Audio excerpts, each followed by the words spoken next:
Welcome to the Say Hello to Your Therapist podcast. I'm Dr. Bethany Valenti. Join me as we say hello to my friend Eric Stone, a licensed professional clinical counselor supervisor and licensed independent chemical dependency counselor. He has a ton of experience across multiple settings, including correctional settings, community mental health, group practices, and solo practice. In this episode, we cover different approaches to addiction and trying to navigate treatment. As you may pick up on, we had plans to discuss religious trauma, but due to a miscommunication on my part, we had less time to chat to cover it in the depth that it deserves. So Eric and I are planning on having him back for that, which I'm looking forward to. But for now, I hope you enjoy the conversation, Eric's wisdom, and approachability as much as I did. Don't forget to check out the show notes for where to find out more about Eric and the things we talked about.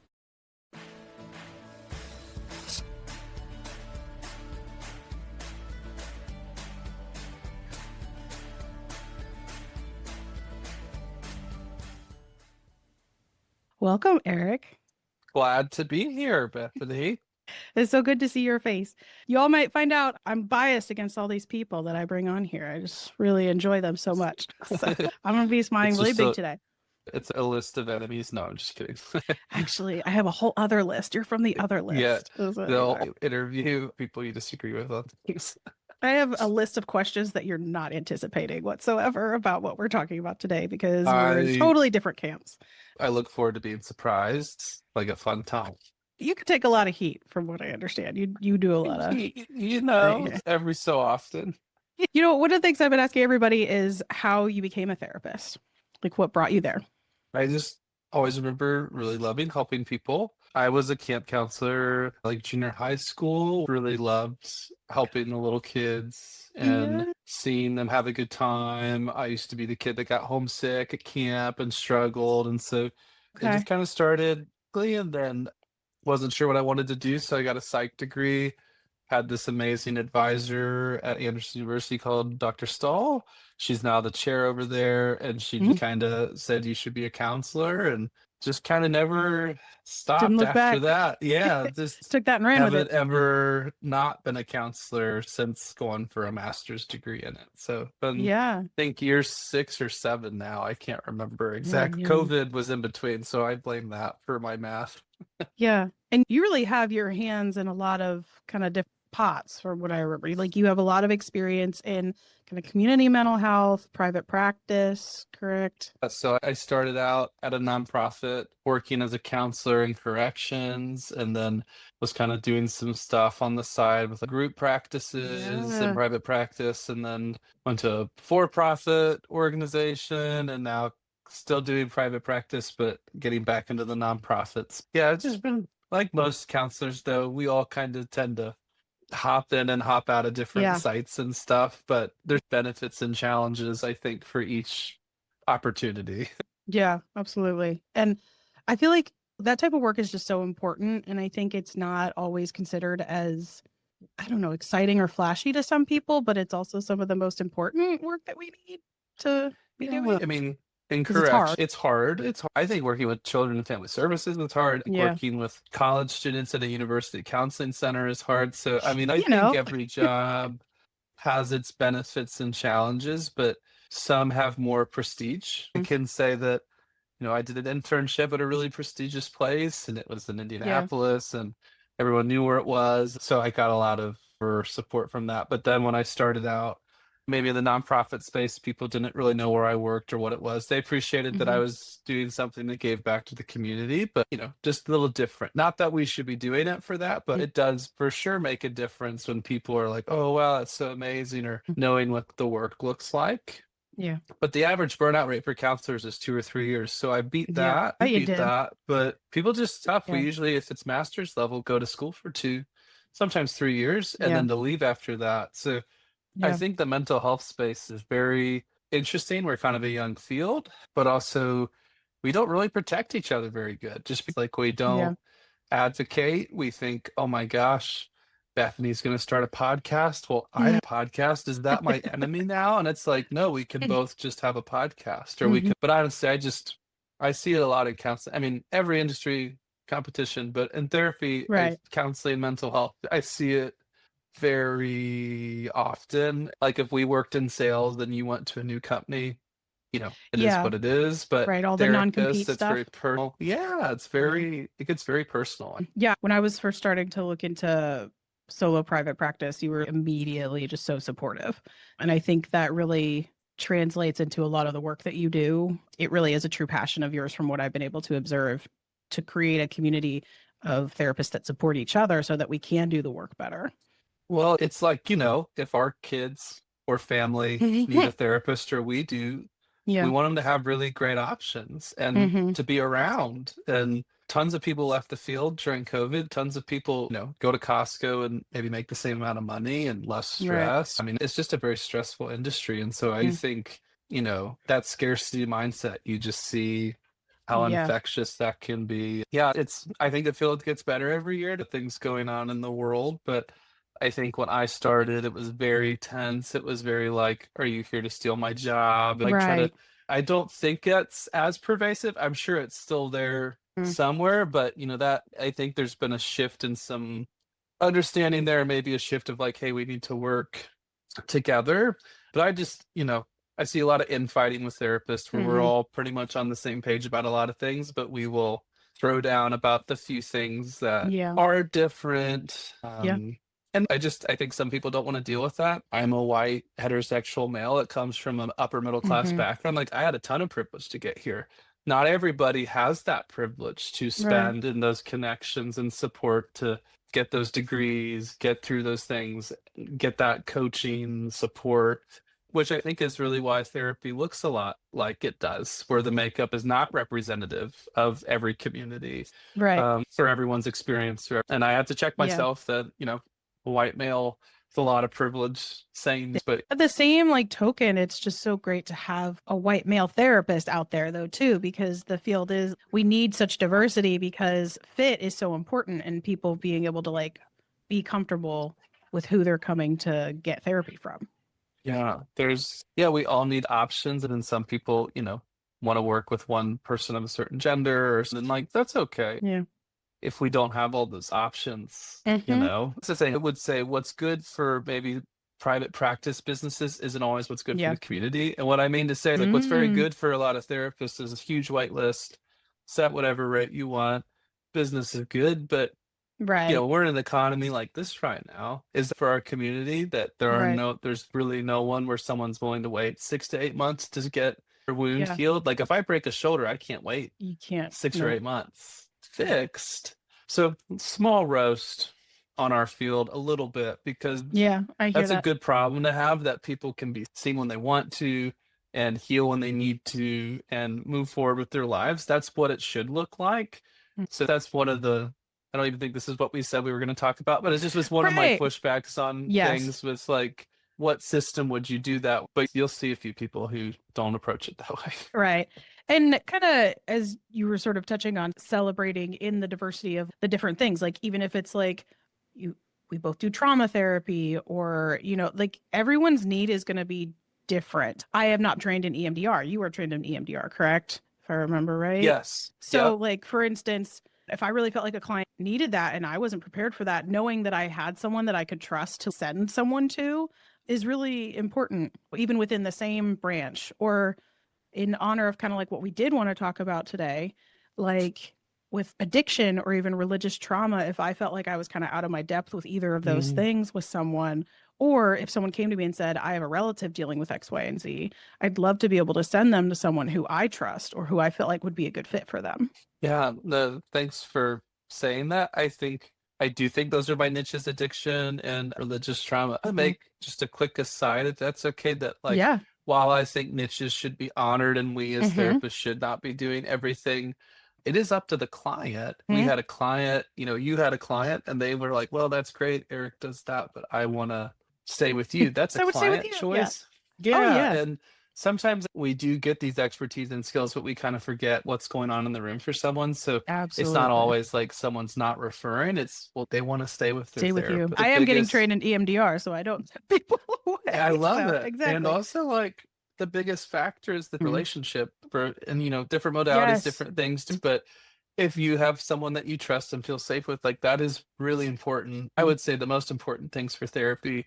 Yeah. Do we have to do science and regulated stuff? Absolutely. We're talking about what is going to impact that. And sometimes I think it gets lost. So yeah, I just like to throw that out before I'm like, and here's why I'm this, but it still is, to a point, our responsibility as therapists to kind of try and fill in the gaps where we can. Like consulting is a thing, right? So if I wanted to be able to support a client that I have, like being able to say, hey, I would love to talk to somebody so I have a little bit more of a sense of what I'm navigating here, if I'm on the right track, all that kind of stuff.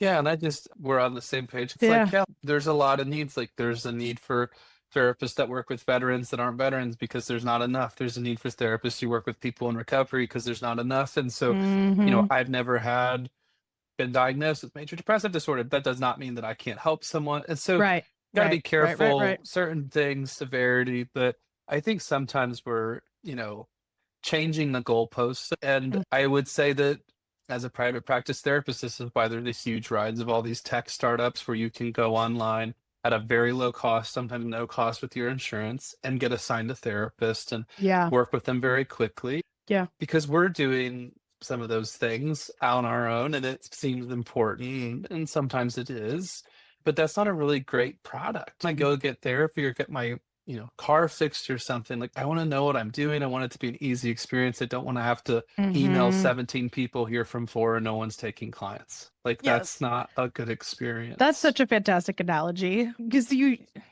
anytime someone's trying to look for therapy, I mean, that's one of the reasons I started this podcast, is because I want people to feel like they can have an understanding of how therapists are in the room and how they can assess for fit, what they can look for, because it's so daunting to navigate finding a therapist. It is. It's terrifying. I'm a therapist who's been in therapy and had to do that. I'll tell this story publicly. Like, same. Right. Same. A new therapist. My therapist was going through some health things. They were wonderful. And I was like, okay. And so I go to schedule a consult, whatever. I'm looking for people. And I'm like, oh, okay. Like they take my insurance. Like, okay. I have this consult and it's going great. It's like the combo you and I are having right this moment. It's very good. And then at the end, we're like talking about scheduling legitimately. And then they say, what do you do for work? Very random comment. And I was like, oh, I'm a therapist. And like the whole thing shifted.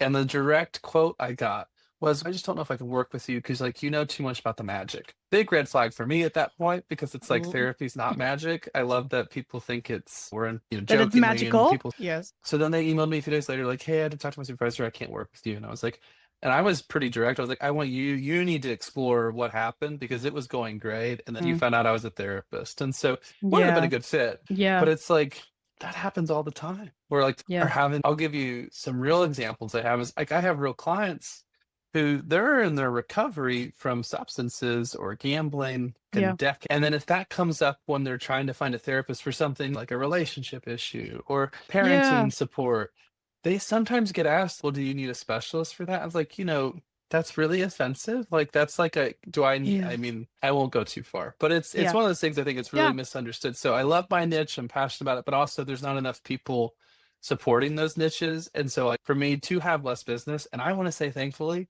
there are lots of people getting that niche and more recovery informed and informed on religious trauma to the point where I'm not one of the few people like it was a couple years ago. And that's a great thing. That's a great thing that my community can go and heal when they need to. They don't have to wait on my schedule or the few people who were doing it a few years ago. Yeah. Also, like, we don't always want to just be defined by something that we dealt with forever ago. That I just totally hear that part of the story of what you were saying there of like, oh, so you had problems with gambling addiction 10 years ago and you got treatment for it. Like, do you need a specialist for that? No, I'm here for relationship stuff. Well, it's really dishonoring of someone's experience. And I think sometimes we want to help people or want what's best for them, but sometimes like we are disrespecting their power and their choice and choosing, and that is re-traumatizing someone to say, no, you can't work with me, you need someone better. And it also feels pathologizing. The way you just said that felt like if I were on that other side, I'd be like, well, what's wrong with me? Like, I can't be that bad. And that's where I think just there's the science, there's the art, and then there's not a bubble, it's not a vacuum, there's real life. I think when we think about recovery from substances. It's a very challenging thing. So I totally understand why a lot of people are like therapists, or I'm a private practice therapist. I'm not going to see someone that's actively using methamphetamine. So I definitely get that part of it. You just hear things where it's like, well, hey, I smoke weed, or hey, I'm drinking a little more than I should, but I don't have any medical complications. And why would we not all be able to slightly help with that, just like we all can slightly help with anxiety and depression and trauma? I don't know, Bethany, if you noticed this, but when I was graduating, there was this whole thing of like the niche of being like trauma. So like my niche is trauma. I work with trauma. And I have found that like everyone kind of knows more about trauma these days, coming out recently. And there's all these trainings where it's like, can't just say I work with trauma, because there's types. There's like, there's perinatal trauma, there's military trauma, there's first responder, there's healthcare trauma, there's religious trauma. I guess I called out all the gatekeeping. So it's like, I'm not saying, hey, we can't all help with something, but you do tend to find there's so much trauma in the world, and people are recognizing it, seeing it, identifying it. So like I do think at some point pick up some kind of specialty. And like for me, I work with a lot of dads these days that are impacted by some of these things, or different. There's nowhere on my website that says, hey, I'm a dad. I just give off the energy. It must be my wild shirts. But I thought it was the beard. I love, yeah, it's the beard. It's my passion for bourbon. And no, I'm just kidding. But there's just this, you find the right fit, but you see people just kind of getting those niches. And so that's something where like I have had, my family's impacted by addiction. I'm not personally in recovery. Personally impacted by religious trauma. And so it was really use my own wounds to heal them, and then take those lessons and then use my license, use my training to help, because it's very widespread. I'm from Butler County, which is a pretty religious area, especially my age growing up. And there's just tons of trauma. People who were, in parents of like their parents divorced, and they remember how they were treated at church, like the kids who had no direct involvement. Some of my clients were in the queer community, feeling outcasted by not just their family, but their culture, their religious environment, friends, schools. Yeah, there's just a lot of different. And then, how I kind of also stumbled in was like with addiction, some people being told like, well, if you were actually turning this over to God, you'd be sober. Very awful things like that. That doesn't help.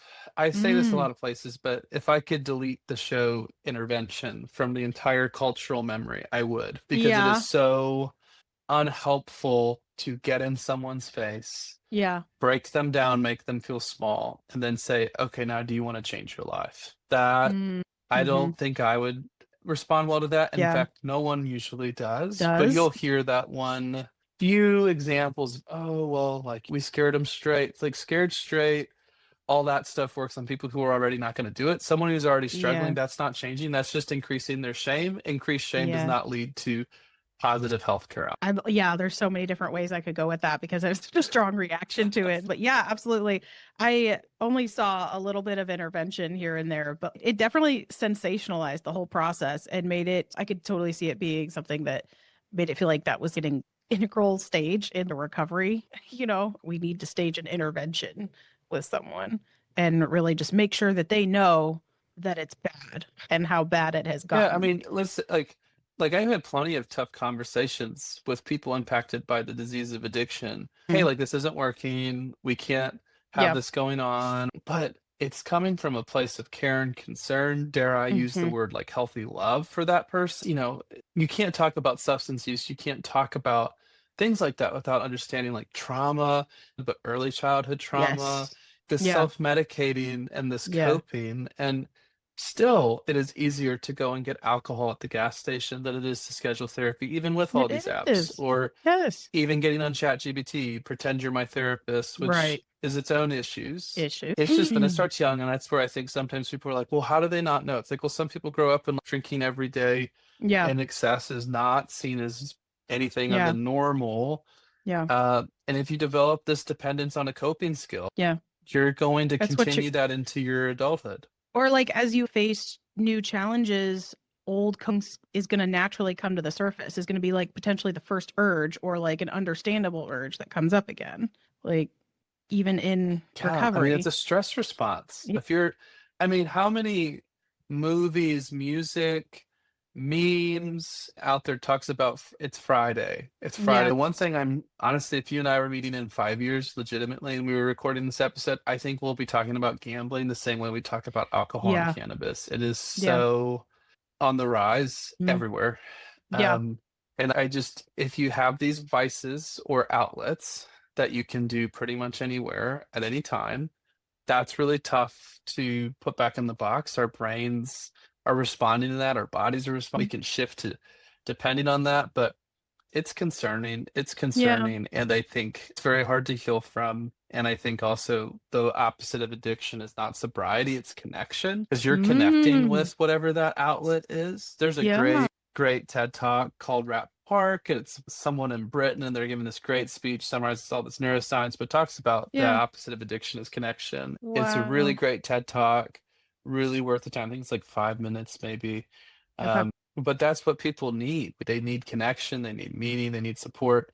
If you want to look at the largest study of addicted people who were addicted or struggling with addiction or misusing substances, just looking at the Vietnam War and all of those soldiers returning, and millions of them misusing opioids over in Vietnam. There were not millions of people in addiction when they came back. So using that to cope with whatever they were seeing, death, destruction. Does that not mean that there were lots of people who struggled with addiction when they came back? Absolutely. But when you look at people who came back to their homes, to their families, to their job, they didn't have that. So I'm not saying that everyone that struggles with addiction, they just don't have a family, or that's not what. I totally get that. You have those connections. Well, that's your why, right? Like, why am I not going to go out bar and not come home tonight? Well, I have my family, I have a job, I have a community that depends on me. That's my why. If you're not connected to that, you can see very quickly why it's like, well, why does it matter?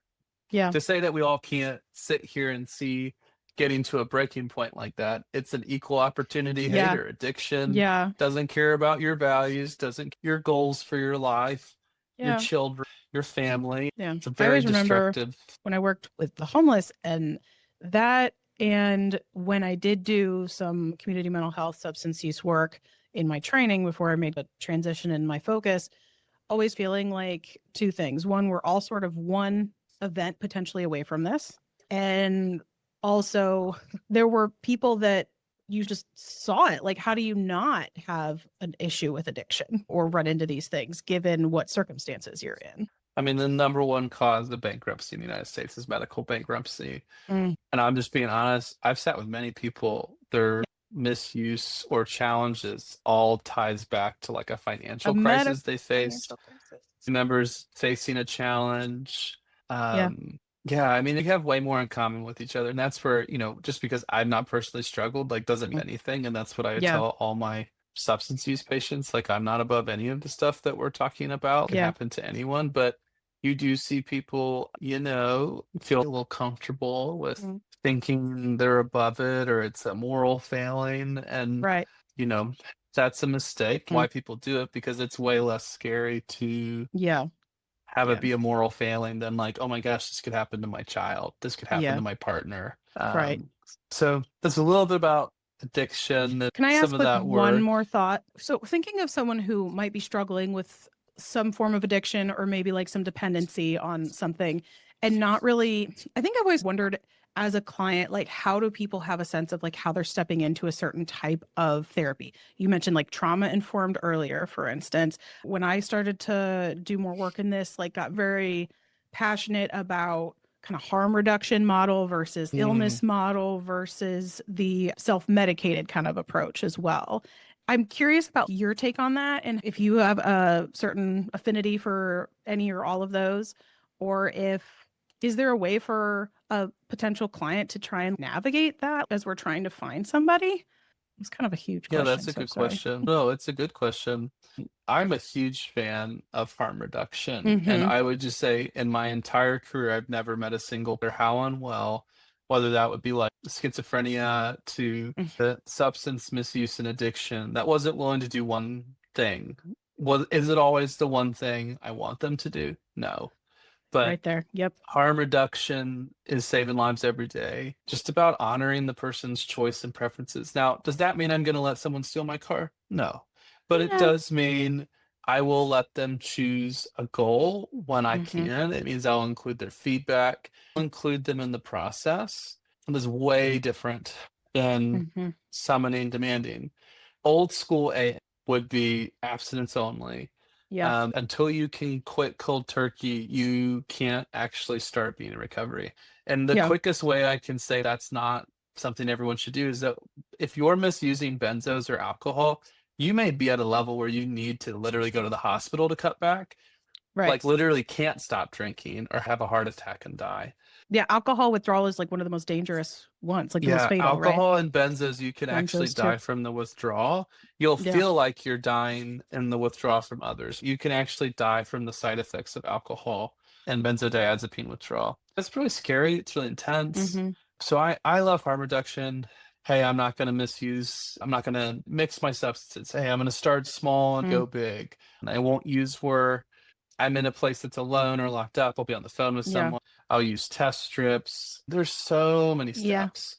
Yeah. But it's just like me. I haven't worked out in months. Right. But if my doctor was like, hey, I know you're not going to work out, but can I just get you to go take a lap around your neighborhood? You just go outside, just move a little more. I'd probably do that.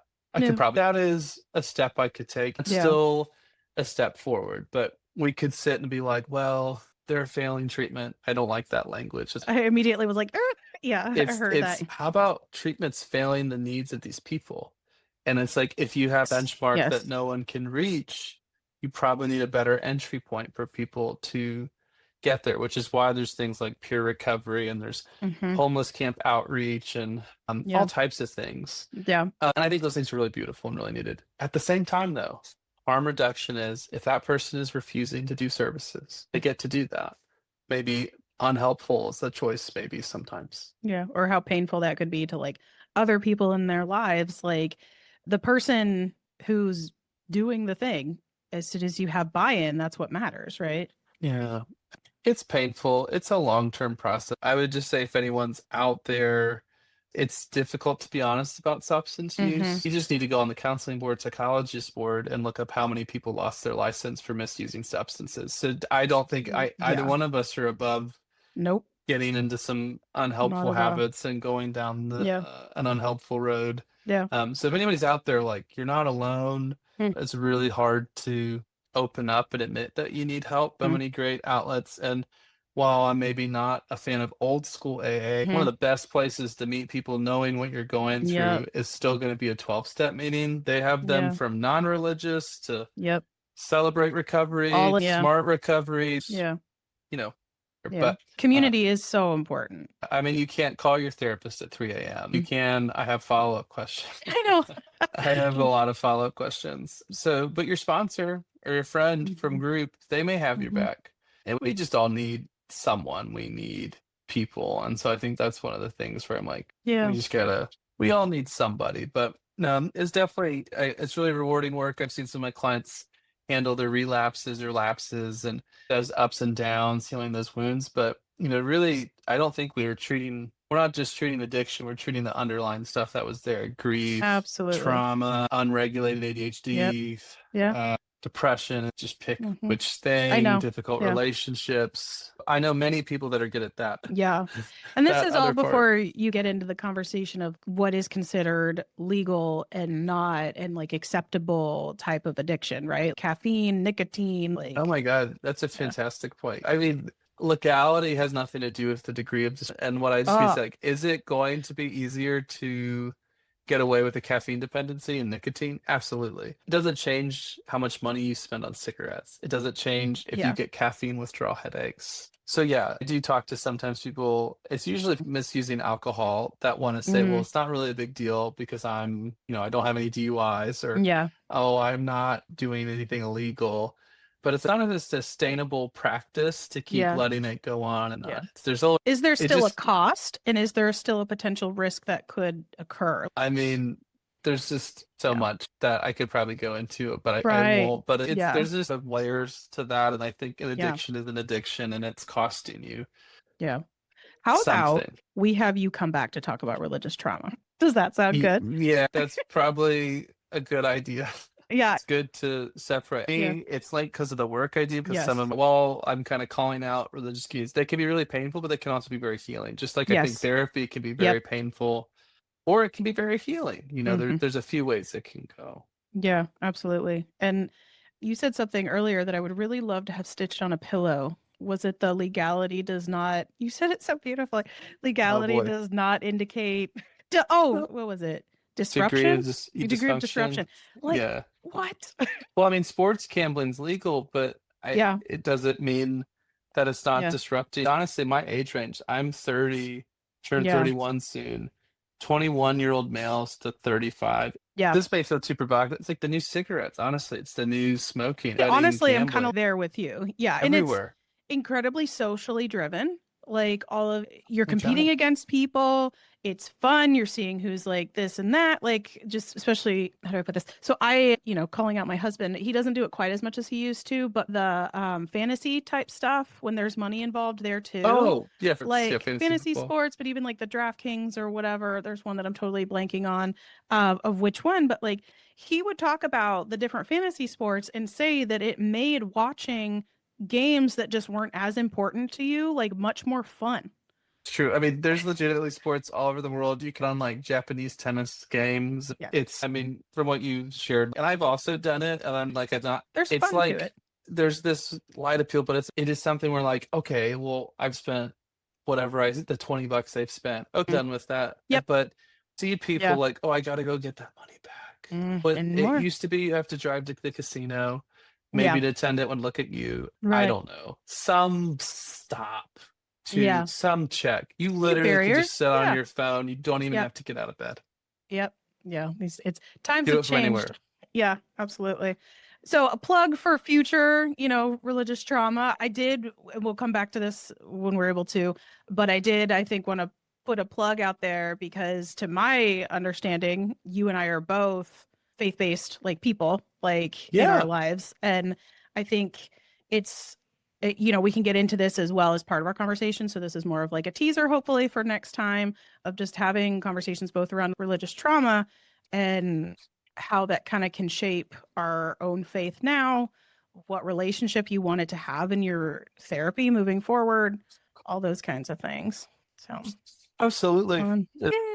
So let me just wrap up because we know we're going to come back to more stuff, but for the kind of more fun but quick questions. So you are in multiple positions, but you do still have, is it part-time solo practice, correct? Yeah. Yep, private practice. Virtual, usually in the evenings for people after work. I'm tending to get a lot of very active, driven folks that need therapy but can't squeeze it in during the day. Those kind of trying to maybe improve their relationships, usually trauma, but I work as a couples therapist for some of those things. Do you have any openings right now? Yes. I think I have one or two right now. Do you take insurance? I do take a lot of insurances. You do? I take a few Medicaid, a few Medicare. I think I'm taking most commercial. I just don't take Anthem. Whole nother conversation. Oh, we'll put a pin in that for off mic. I just don't take Anthem is probably the quickest way I could say it. There's most other things, but not Anthem. And your current fee for someone who's doing out-of-pocket private? I think it's $170, and I will also be honest that I do have a few sliding scale spots. So if that's the barrier for someone, I'm usually able to make that work for them if they are in need. Yeah. What is something that you like to nerd out about? NFL football. I consume the 9:30 Sunday games, the double Monday night football, specifically Indianapolis Colts football. Good or bad, they're ugly. I watch all of it. You are not a fair weather fan. No, I've seen good, but I do love it. You sound kind of like the Cincinnati fans. A lot of heartbreak there. There's a lot of heartbreak in Cincinnati sports. Do you have any pets?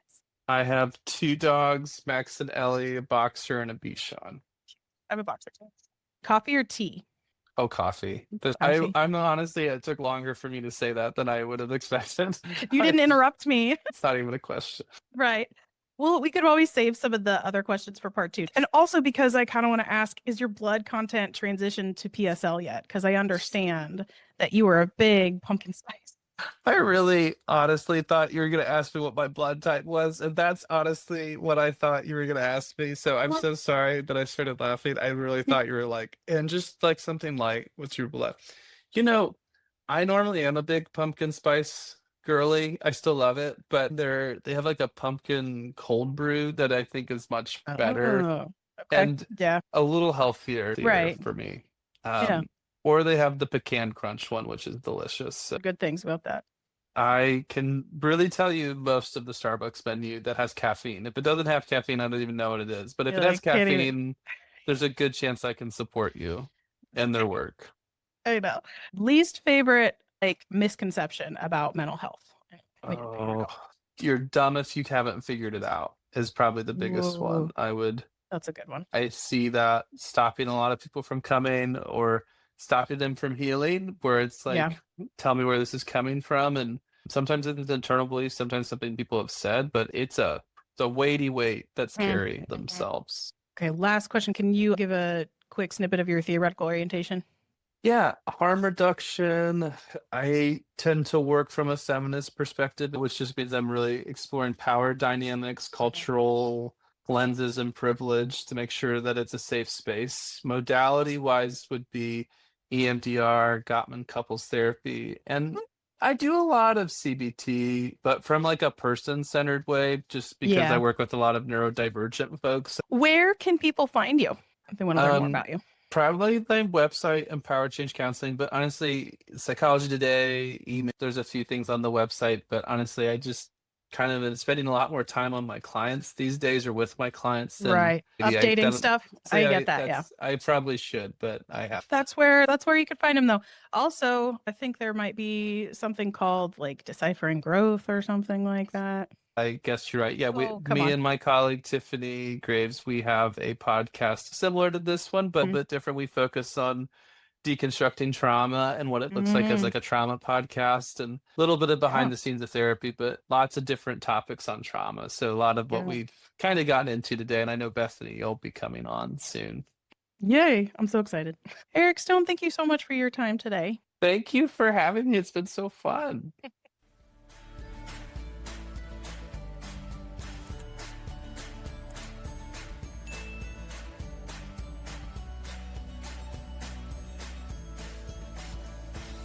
Great.